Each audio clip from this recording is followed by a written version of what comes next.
साबिक कमिश्नर रावलपिंडी के धांधली से मुतालिक इल्जामात की तहकीकात इंक्वायरी कमेटी की जानिब से कौमी असम्बली के 13 हल्कों के रिटर्निंग अफसरान के बयानात कलम बंद किए जाने लगे। कई DRO से साबिक कमिश्नर लियाकत चट्टा के इल्जामात की नफी कर दी। इंक्वायरी कमेटी कल सूबाई असम्बली के 26 हल्कों के रिटर्निंग ऑफिसर्स के बयानात कलम बंद करेगी। DROs के बयानात को इंक्वायरी रिपोर्ट का हिस्सा बनाया जाएगा। कमेटी ने लियाकत अली चट्टा की प्रेस कॉन्फ्रेंस की ट्रांसक्रिप्ट के लिए पैमरा को खत लिख दिया।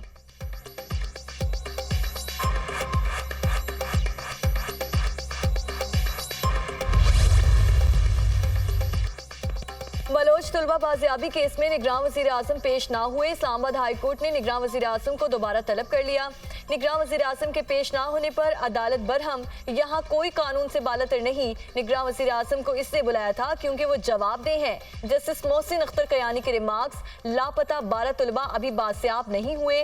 जस्टिस मोहसिन अख्तर कयानी का इस्तफसार, मेरी मालूमात के मुताबिक 8 तलबा अभी बासियाब नहीं हुए। अटॉर्नी जनरल का जवाब, ये लोग खुद भाग गए या किसी तीसरे ने अगवा कर लिया या फिर रियासती इदारे जबरी गुमशुदगियों के जिम्मेदार हैं। जस्टिस मोहसिन अख्तर कयानी का इस्तफसार, अदालत की DG ISI, DG IB और DG MI पर मुश्तमिल कमेटी बनाने की तजवीज़। IG को बता दें, इस्लामाबाद में कोई अगवा हुआ तो FIR IG के खिलाफ होगी। बगैर वारंट लोगों के घरों में दाखिल होते हैं। आज वजीर आज़म होते तो देखते वो किस शहर में बैठते हैं। जस्टिस मोहसिन अख्तर कयानी के रिमार्क्स, निगरान वज़ीर आज़म अदालत आने को अपनी तौहीन ना समझें। आइंदा समात पर कराची ना जाएं, अदालत आएं। जस्टिस मोहसिन अख्तर कयानी, केस की मजीद समात 28 फरवरी तक मुलतवी कर दी।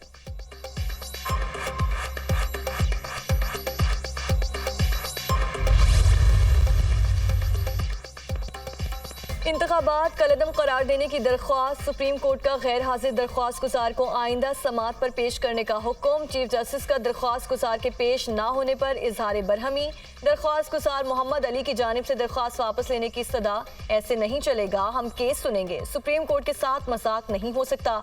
क्या सिर्फ तशहीर के लिए दरख्वास्त दायर की गई? ऐसा करने की इजाजत नहीं देंगे। दरख्वास्त गुजार को कहीं से भी लाकर पेश करें। चीफ जस्टिस का मुतालिका थाने के SHO को नोटिस की तामील करने का हुक्म। दरख्वास्त गुजार अली खान को वजारत दिफा के जरिए नोटिस जारी। दरख्वास्त दायर होने से पहले ही मीडिया पर नशर हो गई। सुप्रीम कोर्ट का गलत इस्तेमाल नहीं करने देंगे। बताए गए पते और राब्ता नंबर पर दरख्वास्त गुजार को नोटिस की तामील नहीं हो सकी। दरख्वास्त गुजार ने खुद को फौज का साबिक ब्रिगेडियर जाहिर किया। सुप्रीम कोर्ट का हुक्मनामा जारी। केस की मजीद समात 21 फरवरी तक मुलतवी कर दी गई। बानी तहरीके इंसाफ ने पार्टी रहनुमाओं से मुलाकात के लिए इस्लामाबाद हाई कोर्ट से रुजू कर लिया। अहम मामलात पर मुशावरत के लिए पार्टी रहनुमाओं को मुलाकात की इजाज़त दी जाए। दरख्वास्त में मौक़िफ़ असद कैसर, शहरयार आफरीदी, शानदाना गुलजार और फैज़ुर रहमान को मुलाकात की इजाज़त देने की इस्तदा। बानी PTI के 7 मुकदमात में अबूरी जमानत की दरख्वास्तों पर समात 24 फरवरी तक मुलतवी। इंसदाद दहशतगर्दी अदालत की बानी PTI के WhatsApp पर हाजिरी मुकम्मल करने की हिदायत।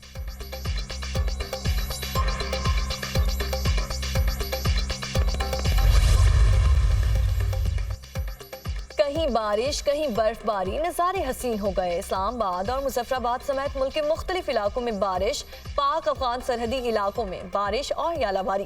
खैबर पख्तूनख्वा के बेशतर इलाकों में बारिश और बर्फबारी का सिलसिला जारी। चित्राल, स्वात और दीर में कई फुट बर्फबारी। पहाड़ी इलाकों में बर्फबारी से मौसम मजीद सर्द हो गया।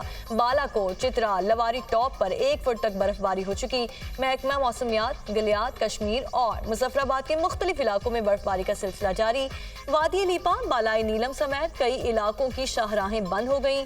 बालाई इलाकों की शाहराहों पर फिसलन है। गैर जरूरी सफर से इज्तनाब बरता जाए। इंतजामिया, बारिश का सिलसिला 21 फरवरी तक वक्फे से जारी रहेगा। महकमा मौसमियात की पेशगोई। जहनी मरीज साबिक कमिश्नर रावलपिंडी नहीं, नून लीग वाले हैं। PTI का मैंडेट चोरी हुआ और दिन दहाड़े हुआ है। नून लीग वाले 17 हल्कों और पीपल्स पार्टी 6 हल्कों के साथ वजीर आज़म बनना चाहते हैं। मेरे घर में पुलिस के छापे से मुतालिक अदालत को आगाह कर दिया है। रहनुमा PTI शेर अफजल मरवत के मुखालिफिन पर वार। सरदार लतीफ खोसा ने कहा कि 25 करोड़ अवाम के साथ धोखा किया गया, मैंडेट छीना गया।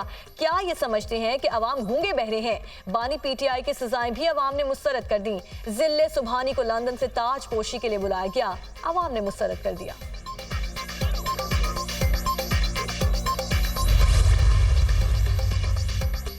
और डार, विफाक से खैरात नहीं अपना हिस्सा मांगेंगे, सादा हक एथे रख, ये मेरा नारा है।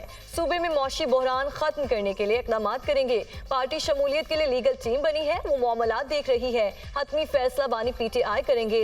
नामजद वजीर आला खैबर पख्तूनख्वा अली अमीन गंडापुर की पेशावर हाईकोर्ट में गुफ्तगू। पेशावर हाईकोर्ट ने अली अमीन गंडापुर की हिफाजती जमानत मंजूर कर ली। एक तरफ अपने आप को मौलाना कहते हैं, अपने आप को मौलाना कह के फिर इतना ढिठाई से झूठ बोलना मजाक है। दूसरा ये पीर साहब है, अब ये पीर साहब कह रहा है कि धांधली हुआ। आप मुझे बताएं कहाँ धांधली हुआ पीर साहब? वैसे मैंने 2 सीटें निकाले, वो 2 सीट निकाले तो एक को छोड़ना पड़ेगा। जब एक छोड़ता हूँ 6 महीनों बाद बाय इलेक्शन होगा, तो मैं जो शिकायत कर रहे हैं, चाहे वो पीर साहब हो या मौलाना साहब हो, कि एक सीट तो मैं छोड़ रहा हूं ना, तो आए फिर वो छोड़ा हुआ सीट पे मुकाबला करते हैं, देखते हैं कि आपका औकात क्या है। मुझे कहा गया 3 साल मियां साहब और अगले 2 साल मैं वजीर आजम बन जाऊं। मैं इस तरह नहीं, मुंतखब होकर वजीर आजम बनूंगा। मरकज में वजीर आजम को वोट देंगे लेकिन वजारतें नहीं लेंगे। PP चेयरमैन ने मुखालिफिन को भी आड़े हाथों लिया। कहते हैं एक पीर कह रहा है धांधली हुई है, आपको तो हमने 3-4 बार हराया है। मैं 2 सीटों में से 1 सीट छोड़ रहा हूं। पीर हो या मौलाना, आकर मुकाबला कर लें और देख लें आपकी औकात क्या है। हमसे हमेशा हारने वाले पीर कभी कभार अपना दीदार करवाते हैं। वो अपने मुरीदों को देखकर समझते हैं इलेक्शन जीत जाएंगे। चारों सूबों में लगी आग को बुझाने के लिए एक बार फिर पाकिस्तान खप्पे का नारा लगाता हूँ। मुल्क में आमराना निज़ाम लाने की कोशिश की तो सख्त मुज़ाहमत करेंगे। सिंध में हुकूमत फॉर्म 45 की बुनियाद पर बनेगी। पीपल्स पार्टी का वोट लेना है तो वजारतें नहीं, सिंध के अवाम को मंसूबे दें। सदारती इलेक्शन में आसिफ जरदारी पीपल्स पार्टी के उम्मीदवार होंगे। बिलावल भुट्टो का ठट्ठा में यौम तशक्कुर के जलसे से खिताब। जब तक ये कोई कंक्लूड नहीं होगा तो देखें, जो पार्लर्स होते हैं 4 राउंड हो चुके हैं, उनकी तरफ से कई प्रपोजल्स आई होंगी, हमारी तरफ से कई काउंटर प्रपोजल होंगी। इसके बावजूद जो है वो अभी तक फाइनल हतमी शक्ल नहीं हुई। लेकिन ये मुनासिब होता कि ये बात ना की जाती पब्लिकली, और जो मुल्क की जिस क्वागमायर में फंसा हुआ है वो तो पीपल्स पार्टी और मुस्लिम लीग नून ने नहीं उसको यहाँ लाके खड़ा किया। दोनों पार्टीज की लीडरशिप इसमें सिंसियर है कि जी इस मुल्क को इस भंवर से निकालना है। इसहाक डार बिलावल भुट्टो की बयानबाजी पर रंजीदा हो गए। बयान हमारे लिए सरप्राइजिंग है, बिलावल इस तरह की बात ना करते तो मुनासिब होता। हमारी कमेटीज में तय पाया था कि हतमी फैसले तक कोई भी बात नहीं की जाएगी। नून लीग और पीपल्स पार्टी की कमेटीज के 4 इजलास हुए हैं, अभी तक हतमी तौर पर कुछ तय नहीं पाया। कोऑर्डिनेशन कमेटीज के इजलास में आज अहम पेशरफ्त मुतवक्के है। आइन के मुताबिक इलेक्शन के बाद 21 दिनों में कौमी असम्बली का इजलास बुलाना लाजमी है। उम्मीद है इससे पहले मामला तय कर लेंगे। सेनेटर इसहाक डार की दुनिया न्यूज़ से गुफ्तगू।